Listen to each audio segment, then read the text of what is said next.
Our next speaker has been fighting for the American family for over 2 decades. Rick Santorum has served as a senator from Pennsylvania and political commentator on CNN until cancel culture got a hold of him just a few weeks ago.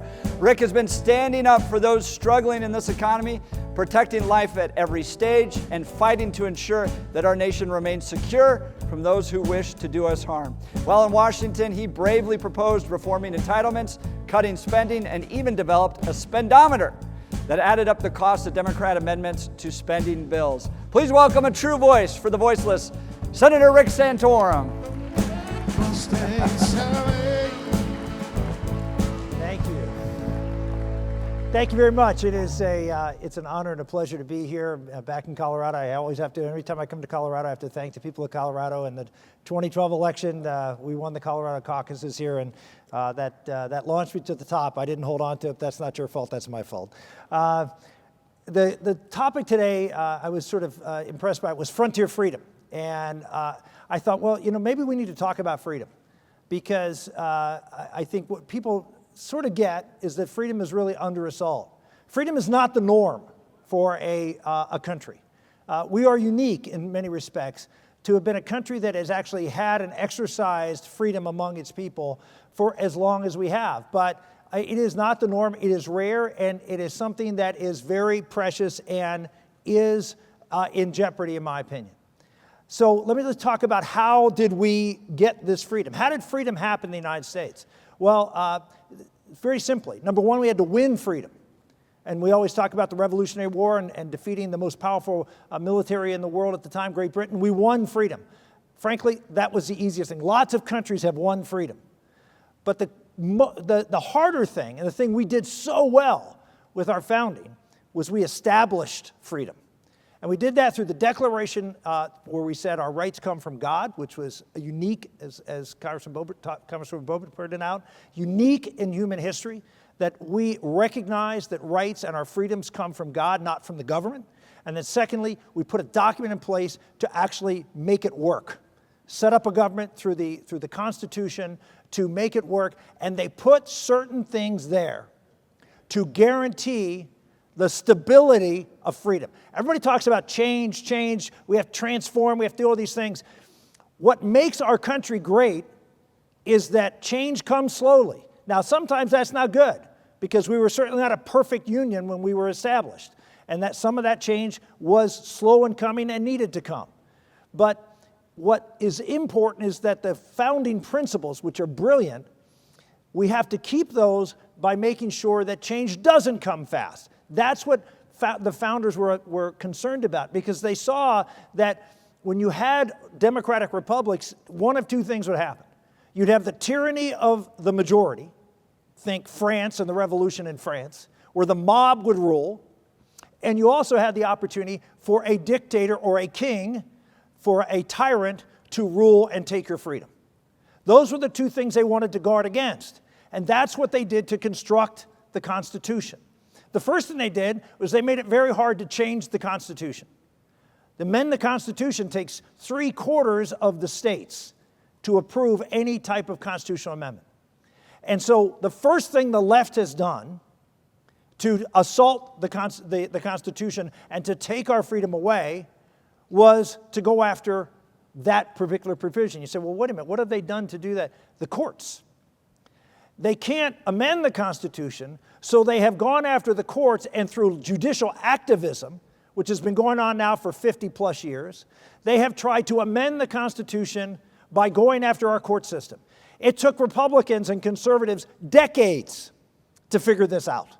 It wasn't until I was in the Senate and I led efforts with Jeff Hunt helping me to stand up under George W. Bush and fight back and start saying, no, we're not going to just approve all these judges anymore, while they block Justice Bork and a whole bunch of other folks. They were blocking our folks, and we were going along really nicely and approving theirs. That ended. Mitch McConnell has continued that, thanks be to God. And so we now are on the front line, and we understand the game. And we're fighting for our freedom by not allowing judges to amend the Constitution. That's number one. Number two, our founders put in place Articles 1, 2, and 3, and they had limited powers of the federal government. And the one that had the least power, almost no power, if you look at it, is the courts. If you look at Article 3, it's very, very little and has almost no power the court has been given. The second smallest article was the executive. Very limited power, mostly in the area of national security and foreign policy. What's happened there? Executive orders. The executive, because they're, quote, frustrated that they can't pass bills, have started an explosion of executive orders. That happened most profoundly under Barack Obama, the first real leftist to be the President of the United States. And so we had him saying, okay, I don't have the power in the Constitution to exercise things, so I am just going to rule by fiat. Now, the courts have knocked down a few of those, thankfully, thanks because of the first battle we fought. But unfortunately, at least I hate to say this, but conservatives are just as guilty. Because you look at Donald Trump ruled a lot by executive order. And we went along with it. Why? Because it was our side. See, this is a big problem, folks. Whether it's judicial activism or whether it's executive orders, we can't be, well, now that we have power, we're going to start to be the judicial actives. We're the ones to use the executive orders. This is undermining our freedom. It will come back and bite you. And we're seeing it. Because what does Joe Biden do? He's doubled down on Donald Trump and gone even more. It is a lot easier, it's a lot harder to take power that was given to the federal government and take it away from it. It's much easier not to give them the power in the first place. And when you allow for judicial activism, and when you applaud at any time, by the way, don't feel that you're hesitant. It is a lot easier for us to stand by the principles of the founders in limiting the power of the federal government, whether it's through the courts or through the executive, than to say, well, you know what, we have the power now, let's use it because they did. This is a dangerous thing for us to do. Now, the final piece, the final area where they assaulted us, okay, they're under assault. And it's a current debate, and I hate to say it, some of us are on the wrong side of this debate. Not many, but a couple of years ago, a lot. The principal source of power in the federal government is the Congress. Article 1, you look at it, long article, lots of enumerated powers. And that institution has become dysfunctional to the point where even some conservatives have said, we have to do some things to make things pass faster. We have to change the filibuster. The Senate was put in place as part of this deal. A lot of people don't know this, but you need to know. For the first 140 years of the Republic, Washington was a small backwater town. Why? Had limited resources. Why? The United States Senate. What do you mean? The United States Senate, when it was first constituted, you got 2 United States senators, and who were they elected by? Not the people. They were elected by the state legislatures. They were there to represent the interests of the states. So if you look under the Constitution, almost all the real power in this country was left to the states and the people, not the federal government. And to ensure that stayed that way, they set up the Senate to have the states have a voice in Washington. And so up until the 19-teens, Washington had no money and no power. That was number one. Number two, the rules of the Senate. Everyone talks about, oh, it's impossible to get 60 votes. This is terrible. Supermajority is terrible. Did you realize up until 1915, in order to pass a bill in the United States Senate, every senator had to agree to vote on the bill? One senator could filibuster and block consideration. It was almost impossible to pass bills. Why? Because they wanted to limit the power. They didn't want a lot of bills passing. The only bills they wanted to pass were things that had broad support that the federal government needed to do this. And so they put rules, not just senators elected by the states, but they put rules in place that even under that circumstance, it was hard to do. That changed with the 17th Amendment to the Constitution, one that nobody ever talks about, but is the greatest change in the concentration of power of this country was the 17th Amendment, which called for the popular election of senators. Now senators were responsible to you, not the state. And so they had to go back to you and say, here's what I've done for you, not go back to the governor and state legislature and say, here's what I've done for you. And so what happened? There was a rule change, because we couldn't have one senator blocking things, because I have to go home and convince people I'm doing stuff. And so they changed the rules, and they had something called cloture, which was a supermajority vote to end debate. No more one person holding thing up. And that supermajority vote was 2/3 vote. You had to get 2/3 of senators to end debate. That was a reform to help things pass. In 1975, that was changed to 60%. And so now here we are at 60%, and people are saying, we have to do something. We can't let the country suffer through all these things and not pass things. Wrong. I remember I came to the Senate and I had a piece of legislation. It was welfare reform. It eventually passed, but it didn't for a while. And I was expressing concern, like, the public wants this. This is something that's really important. And a senator who had been there 30 years, I was having this conversation with me. He said, I felt exactly the way you did when I came here. And I had a guy who had been there 40 years when he was there, when he was a youngster, and said, I felt the same way you did. And he said, if it's a good idea, it'll pass in 5 or 10 years. And you say, oh, that's terrible. No, it's good. Stability. Everybody talks about change and being able to respond and do great things. Stability. If you look at countries that fail, it's countries that change their laws and change their governments every 20 minutes. And there's no certainty. There's no rule of law. It's whoever's in power controls. That's not what we want in this country, because that means government's controlling this country as opposed to the people. There are wrongs that needed to be righted, and they took longer than they should have when this country started. Serious wrongs. And there are still wrongs that need to be righted. But let's do it with a consensus. Let's not one party, when they get power, say, my turn. Because if they do, then we will have a country that will eventually not be free. Because, as I said before, it is a lot easier to give power take Obamacare. Obamacare was passed, why? Because they had 60 votes in the United States Senate. They had the supermajority.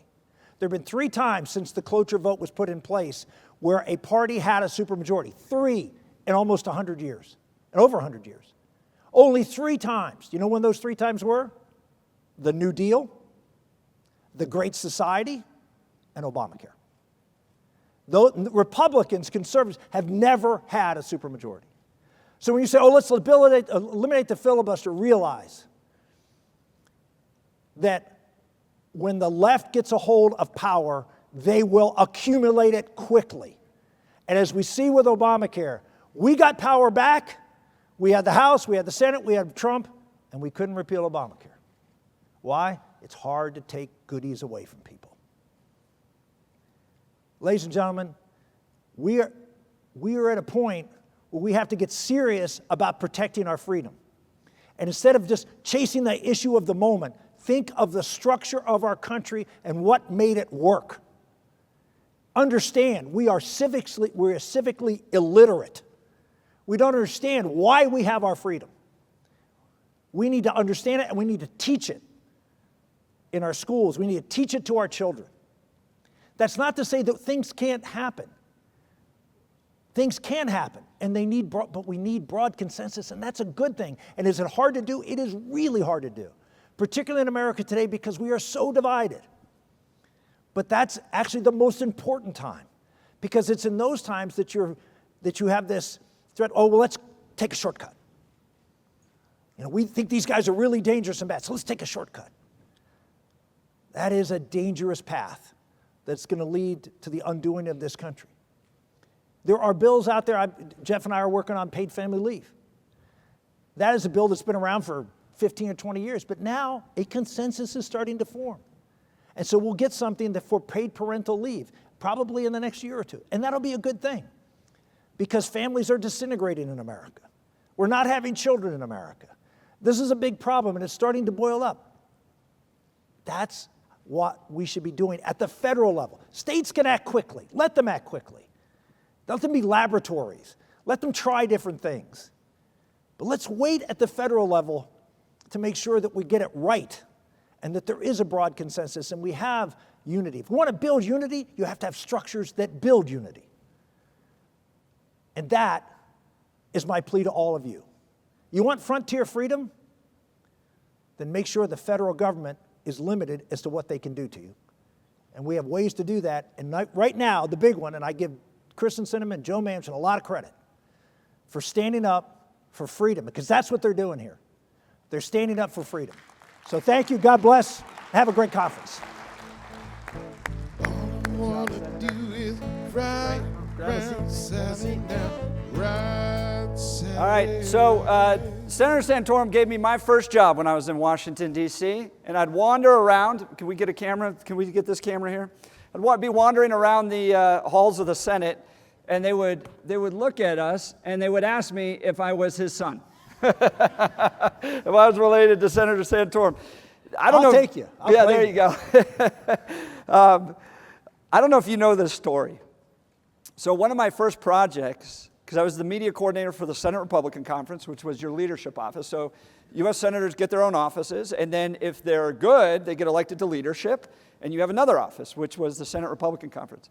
And your director of the Senate Republican Conference is a good personal friend, said, Jeff, we've got a Google problem with Rick Santorum.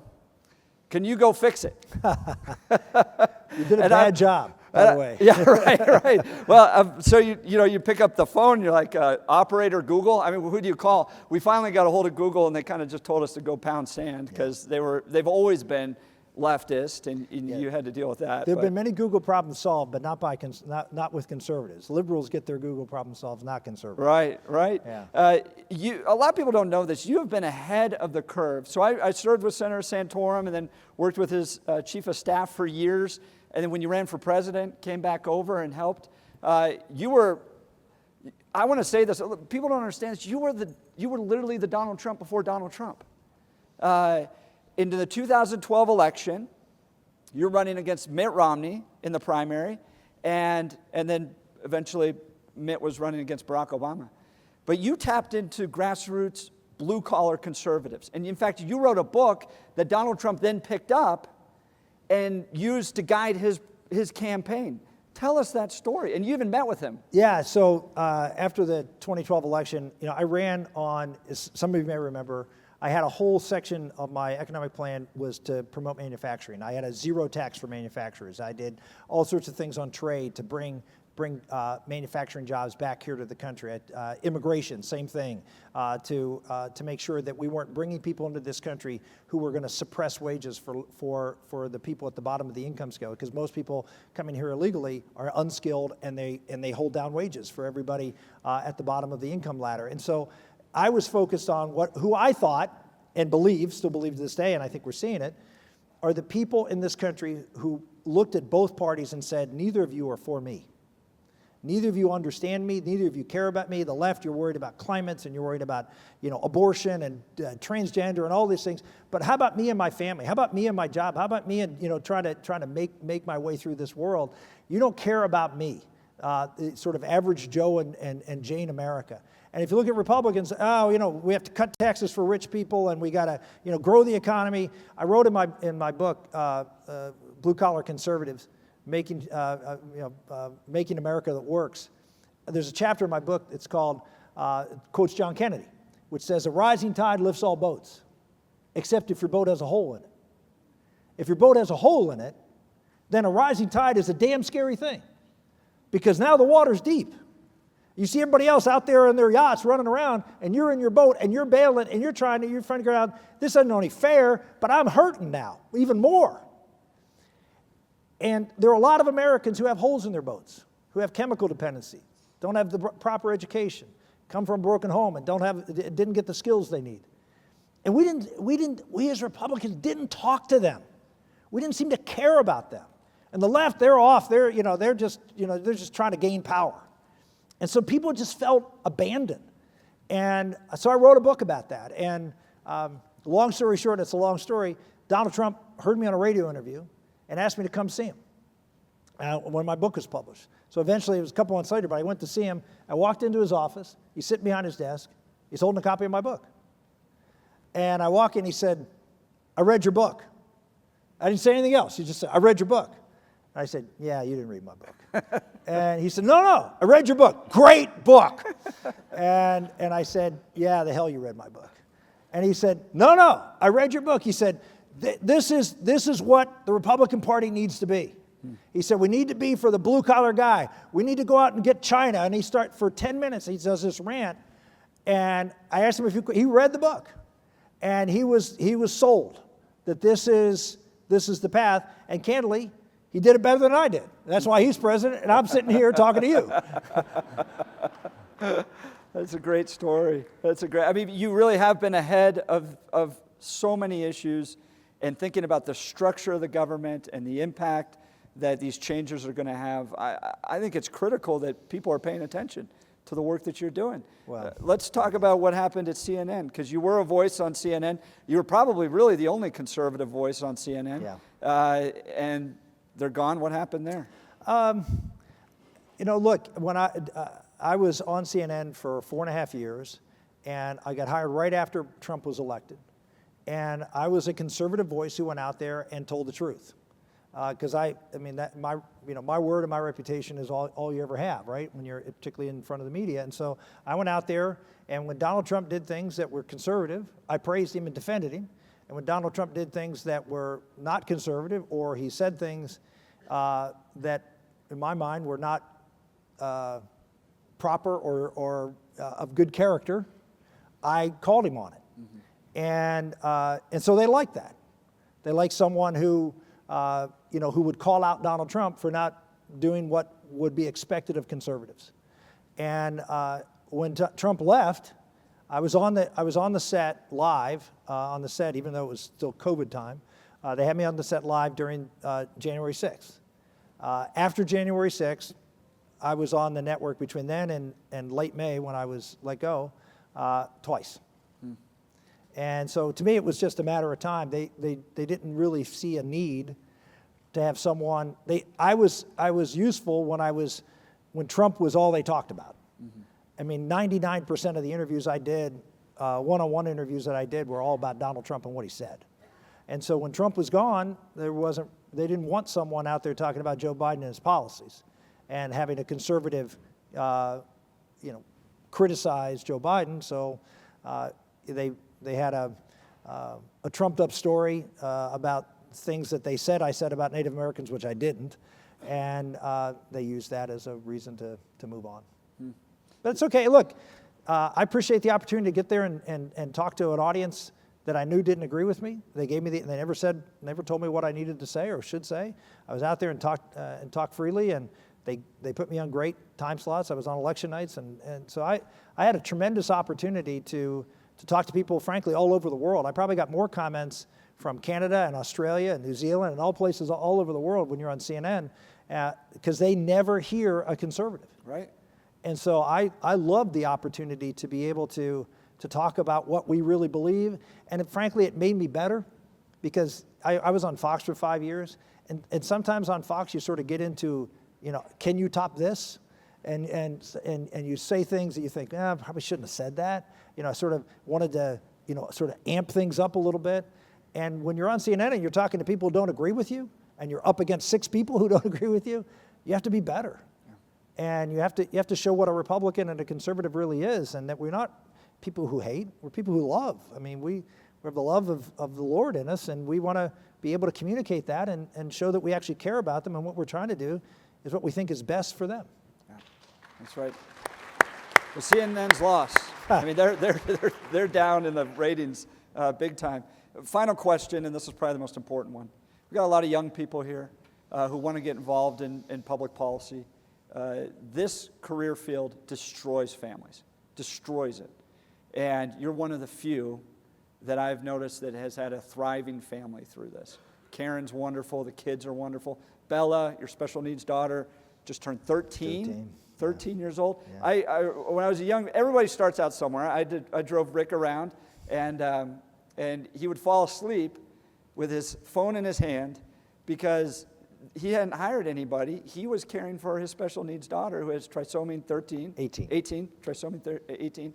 And you were up late and you were providing care for her, and then you're running out and giving speeches. You're the quintessential American family man who loves his family, loves his country. What's your advice to young people that want to be involved in public policy to keep the family together? Well, first off, do it. Number one, we need people. Yeah. I mean, if there's anything I would say to people out there, people say, what do we do? And my answer is always, do something. I don't know what it is. God will tell you what it is. I can't.